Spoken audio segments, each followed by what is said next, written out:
Une taxe de 2% sur les grosses fortunes et de l'investissement dans les hôpitaux et les écoles, ce sont quelques propositions du contre-budget du Parti socialiste. Salut tout le monde. Alors aujourd'hui, on va voir un scénario précis après la chute inévitable du gouvernement Bayrou le 8 septembre. Le Parti socialiste a annoncé ce 30 août un contre-budget, en anticipant le cas où il serait appelé à gouverner en cohabitation. Je rappelle, une cohabitation, c'est quand le Premier ministre ne fait pas partie du même bord politique que le président de la République. Ce contre-budget, qui s'inscrit dans la ligne du parti, est construit pour répondre rapidement aux problèmes sociaux. Le plan serait d'économiser 21,7 milliards contre 43,8 milliards annoncés par le gouvernement Bayrou, en partie avec une taxe de 2% sur les patrimoines de plus de 100 millions d'euros pour qu'elle récolte 15 milliards à elle seule. Niveau dépenses, il s'agit d'investir en prévention sur le médical, la rénovation ou l'école publique à hauteur de 19,2 milliards. Bon, je vous énumère pas tout, il y a beaucoup de choses, mais je vous laisse en commentaire un article à lire pour plus de précision. Mais pour appliquer ce contre-budget, il va falloir débattre à l'Assemblée. Et là, on arrive face à un mur qui semble difficile à déplacer. Comme Michel Barnier et François Bayrou, l'objectif pour le PS, s'il est appelé à gouverner uniquement, est de trouver des alliances pour faire voter ses propositions.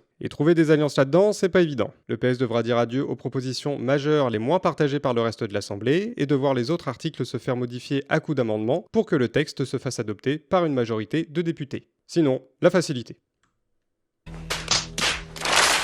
Mais par principe démocratique, et pour pas qu'il se fasse censurer, Olivier Faure, le premier secrétaire du Parti socialiste, a déclaré qu'il ne l'utiliserait pas. Nous prenons l'engagement de ne pas utiliser l'article 49.3. Le texte sera alors très longuement débattu et n'aura plus grand-chose à voir avec ses idées de base. Mais retiré de toute son essence, est-ce que ce budget aura-t-il encore du sens, qu'on soit pour ou contre d'ailleurs? Je vous laisse me dire en commentaire. L'autre scénario pour débloquer, entre gros guillemets, vraiment la situation, ça serait de dissoudre l'Assemblée nationale. Bon, du coup, le président de la République a pré-shot un peu la situation en déclarant le 29 août que ce choix serait faire de la politique fiction.